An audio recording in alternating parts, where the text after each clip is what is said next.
Friends, welcome to JRF Hanu classes. So after a very long time, I'm able to make videos on NTA Net Commerce. Due to lockdown, I was unable to make videos, but now we'll start on continue basis.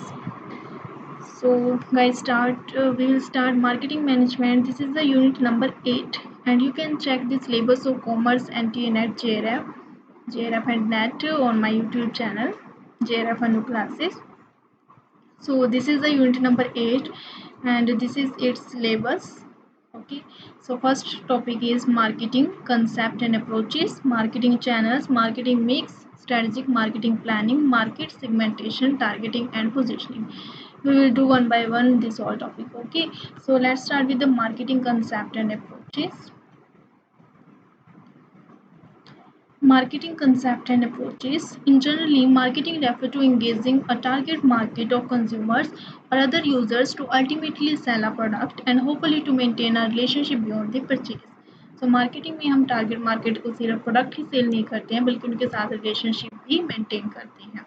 According to American Marketing Association, marketing is the activity set of institutions and processes for creating, communicating, delivering, and exchanging offerings that have value for customers, clients, partners, and society at large. Okay, तो AMA के according marketing जो है एक activity है.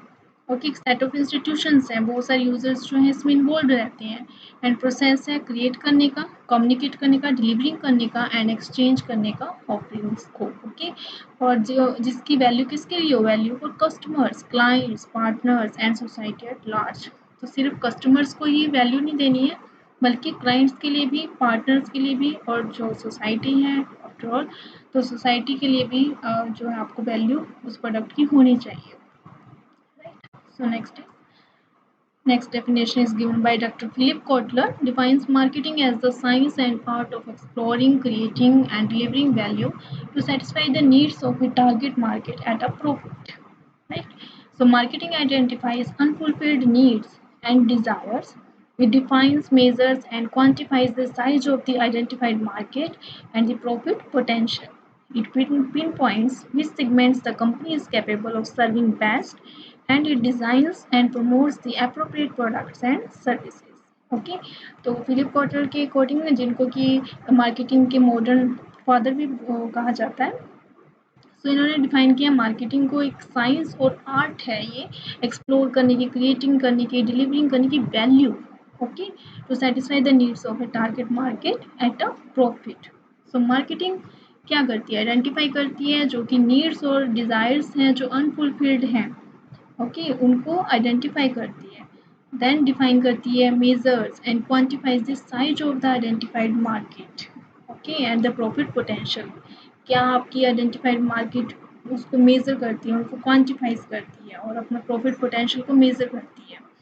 So it pin points which segments the company is capable of serving best. कौन से segment को company best सर्व कर सकती है उसको आइडेंटिफाई करना और उसके लिए डिज़ाइन एंड प्रमोट करना द अप्रोप्रिएट प्रोडक्ट और सर्विस. मतलब जो आपकी टारगेट कस्टमर्स होंगे उनके लिए प्रोडक्ट और सर्विसेज को appropriate banana. So this is the definitions of marketing. These are the 5 marketing concepts. First is production concept, second is product concept, third is selling concept, fourth is marketing concept and fifth one is societal marketing concept. Okay, we will do this one by one. So this is the production era. Production area में just cost पे ध्यान दिया जाता था. Okay, कि सिर्फ आपको cost कम करनी होती थी, ठीक है, और कस्टमर्स पे कोई ध्यान नहीं दिया जाता था और सेल्स किस तरह से हो रही है उस पर कोई ध्यान नहीं दिया जाता था. जस्ट आपको प्रोडक्शन ज़्यादा से ज़्यादा करनी है, कॉस्ट जिससे कम से कम आ सके. एंड ऐसा माना जाता था कि profits will take care of themselves, profits अपने आप सब कुछ संभालेगा. एंड सेकंड आया प्रोडक्ट एरा. प्रोडक्ट एरा में good product will sell itself, कि अगर अच्छा प्रोडक्ट होगा तो वो अपने आप ही सेल हो जाएगा. ओके, तो उसमें प्रोडक्ट की ओर ध्यान दिया जाने लगा. Then third is sales era. Sales era में selling is laying the bet for the customer, मतलब सेलिंग्स ही कस्टमर के लिए एक तरह से जाल बिछाने का काम करता है. ठीक है, सेलिंग्स पे ही ज़्यादातर ध्यान दिया जाने लगा, इसमें प्रमोशंस वगैरह पे ध्यान दिया जाने लगा. This is the sales era.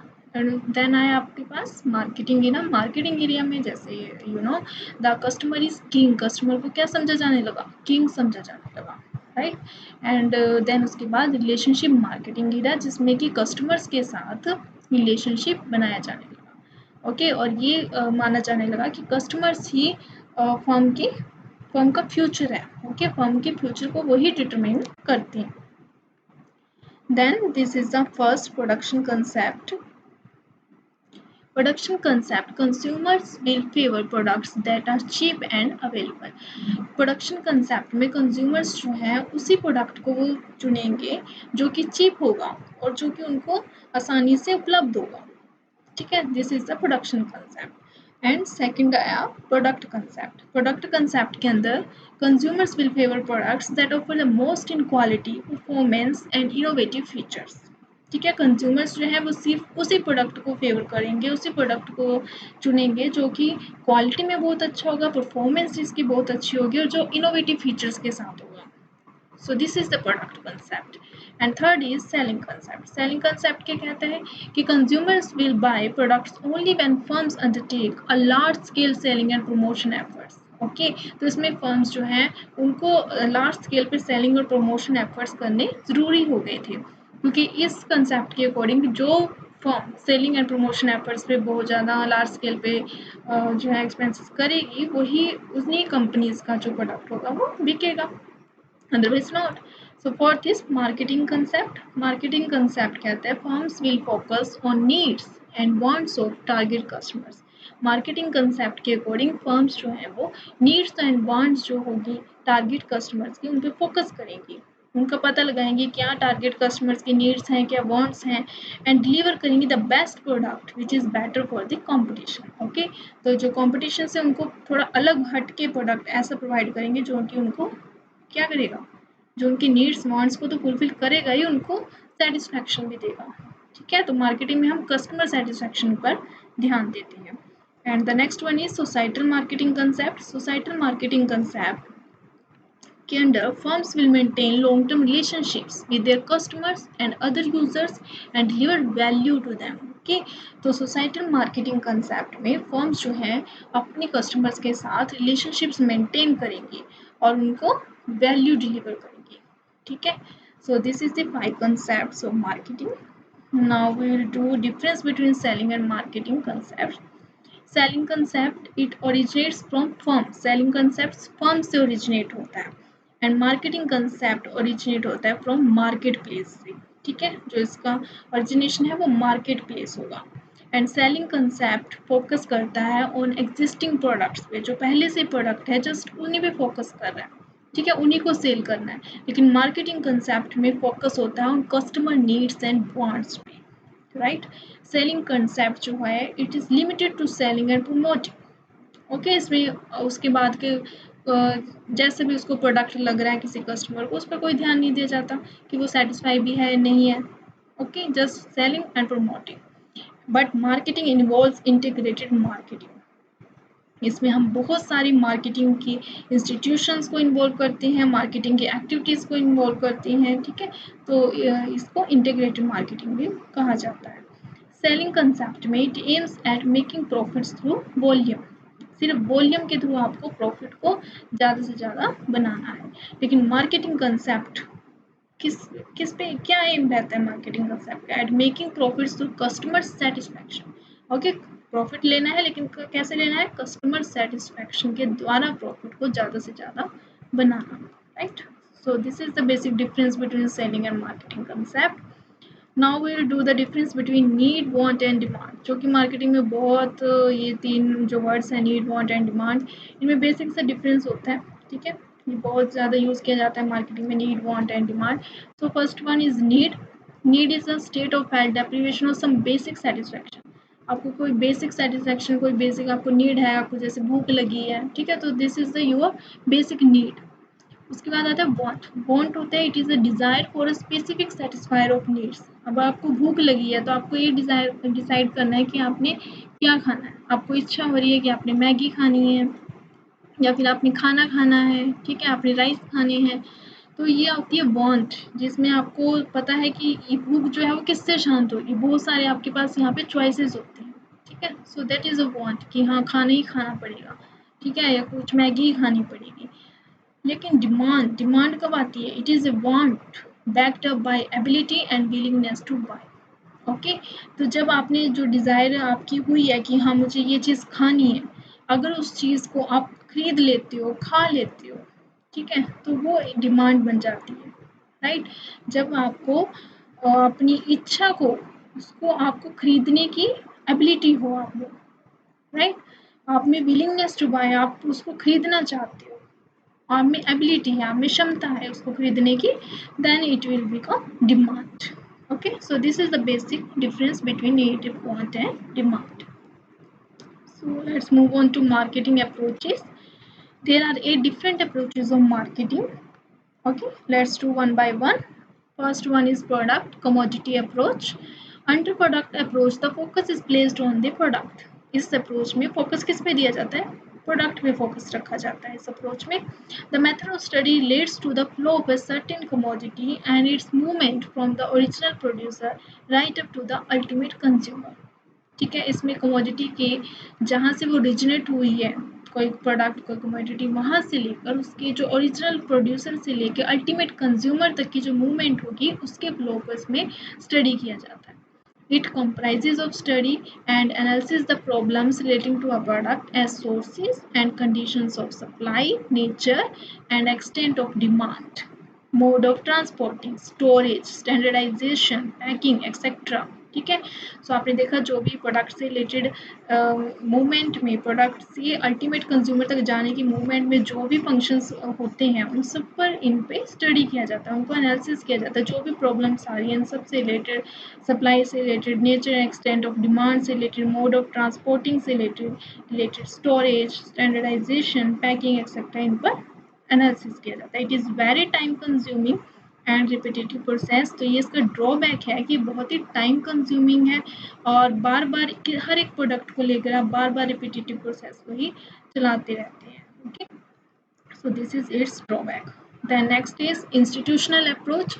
Institutional approach, in this approach the focus is on the study of institutions like middlemen, wholesalers, retailers, importers, exporters, agencies, warehousing, etc. Okay, तो जितने भी institutions होते हैं जो कि फर्म के साथ किसी न किसी वे में जुड़े रहते हैं, उन सब पर इस अप्रोच में फोकस किया जाता है, right. During the movement of goods, goods के मूवमेंट के दौरान जितने भी इंस्टीट्यूशंस उससे जुड़े रहेंगे एक फर्म से, उनके बारे में इसमें फोकस किया जाता है, उनसे रिलेटेड इसमें स्टडी की जाती है. This approach is also known as middle man approach भी इसको कहा जाता है, क्योंकि सारी जो इंस्टीट्यूशंस हैं वो एक मिडल मैन का ही काम करती हैं. Here emphasis is given to understand and analysis the functions of institutions who are discharging their marketing functions. तो इन्हीं इंस्टीट्यूशंस की वो अंडरस्टैंड करने में, एनालिसिस करने में स्टडी की जाती है जो कि मार्केटिंग फंक्शन को डिस्चार्ज करते हैं. So this method does not give adequate knowledge of the entire marketing function. तो ये इसका ड्रॉबैक है इस मेथड का, इंस्टीट्यूशनल मेथड का, कि ये जो है इंटायर मार्केटिंग फंक्शंस के बारे में कोई एडिक्वेट नॉलेज आपको नहीं देता है. And also fails to explain the interrelations of different institutions. जो इन इंस्टीट्यूशंस का आपस में जो इंटर रिलेशन है उसके बारे में कुछ भी एक्सप्लेन नहीं करता, जस्ट उनको अलग अलग से इसमें स्टडी किया जाता है, राइट. तो ये इसका ड्रॉबैक हो गया. Third one is functional approach. Functional approach focus करता है on the various functions of marketing like buying, selling, pricing, standardisation, storage, transportation, advertising, packing etcetera. Okay, so marketing functions को इसमें स्टडी किया जाता है, उन पर फोकस किया जाता है. Here each function is studied in detail. Okay, detail में इसमें स्टडी किया जाता है in order to understand it and analysis the nature, need and importance of each function. Okay, हर एक फंक्शन का इसमें नेचर क्या है, उनकी नीड क्या है, उनकी इम्पोर्टेंस क्या है, तो उन पे इसमें स्टडी की जाती है. But it fails to explain how this functions are applied to the specific business operations. लेकिन ये अप्रोच आपको ये नहीं बताती कि इन फंक्शंस को आपने कैसे अप्लाई करना है स्पेसिफिक बिजनेस ऑपरेशन में. Okay, so this is it's drawback. Next one is management approach. Under management approach, this is the latest and scientific approach. It concentrates upon the marketing functions and focuses on the role of decision making at the level of firm. Okay, तो ये concentrate करती है marketing function पे और focus किस पे रखती है, रोल ऑफ डिसीजन मेकिंग पे। Okay, role of decision making at the level of firm के लेवल पे। There are two factors, controllable and uncontrollable, concern with the decision making process. जो डिसीजन मेकिंग प्रोसेस से जुड़े होते हैं दो factors, controllable and uncontrollable. जैसे कि आपको पता है जो कंट्रोलेबल होती हैं वो फर्म के इंटरनल होते हैं, फैक्टर्स होते हैं। ओके, एंड जो अनकंट्रोलेबल होते हैं फर्म्स के एक्सटर्नल फैक्टर्स होते हैं जिन पर कंट्रोल नहीं किया जा सकता। So a firm is concern with the study of uncontrollable factors को स्टडी करती है, then taking decisions for controllable factors within the scope set by uncontrollable factors. Okay, so एक फर्म क्या करेगी, जो जिससे जिन फैक्टर्स को वो नियंत्रित नहीं कर सकती, अनकंट्रोलेबल है, उनके बारे में स्टडी करती है। ठीक है, और देन उसके स्कोप में रहकर कंट्रोलेबल फैक्टर्स के बारे में उनको डिसीजन लेना होता है। So this approach ignores the theoretical aspects of marketing. तो ये प्रैक्टिकल एस्पेक्ट्स को तो ठीक है स्टडी करती है, लेकिन थ्योरेटिकल एस्पेक्ट्स जो है मार्केटिंग के उसको ये इग्नोर करती है। सो this is it's drawback. Fifth one is system approach. System approach focuses on interrelations and interconnections among the various functions of marketing. Marketing के जो various functions हैं उनको आपस में उनका आपस में क्या interrelation है, क्या interconnection है, उसके बारे में ये system approach focus करता है. It can be defined as a set of objects together with the relationship among them and their attributes. Okay, so in functions का आपस में क्या relationship है, क्या उनके attributes हैं, उनके बीच में क्या relationship है, उन सब के सेट के बारे में ये स्टडी करता है। In this approach, a lot of marketing information is required to secure profit through consumer satisfaction. लेकिन इस अप्रोच में आपको बहुत सारी मार्केटिंग इंफॉर्मेशन की जरूरत पड़ती है so that you can secure profit through consumer satisfaction. आप इससे प्रोवाइड कर सकते। Okay, so this is a system approach. And next is societal approach. Under societal approach, this is the latest approach of marketing. In this approach, attention is paid to various ecological factors like sociological, cultural, legal. ठीक है, तो किस pay attention दिया जाता है, ecological factors पे and marketing decisions पे and there impact on the societies wellbeing, और उनका सोसाइटीज वेलबींग पे क्या इम्पैक्ट पड़ेगा इसके ऊपर भी स्टडी किया जाता है। So this approach gives no importance to how the business meets the consumer needs. लेकिन ये importance नहीं देता है कि business जो है वो किस तरह से consumer needs को fulfill करता है। ठीक है, so this is the societal approach. Seventh is legal approach. Legal approach emphasizes only one aspect, transfer of ownership to buyer. सिर्फ इस aspect के बारे में study करता है. It explains the regulatory aspect of marketing. It is concentrated only on legal aspects and ignores the other important aspects of marketing. ठीक है, तो सिर्फ लीगल अप्रोच है तो लीगल एस्पेक्ट पर ही एम्फेसाइज करता है। Okay, that is transfer of ownership to buyer. और इसके लिए जो आपको पता है मार्केटिंग में सेल्स ऑफ गुड्स एक्ट और sales of goods act use होता है, जो कि इसके जो मार्केटिंग के फंक्शंस होते हैं उनको टेक केयर करता है। So next is economic approach. Economic approach is the last approach.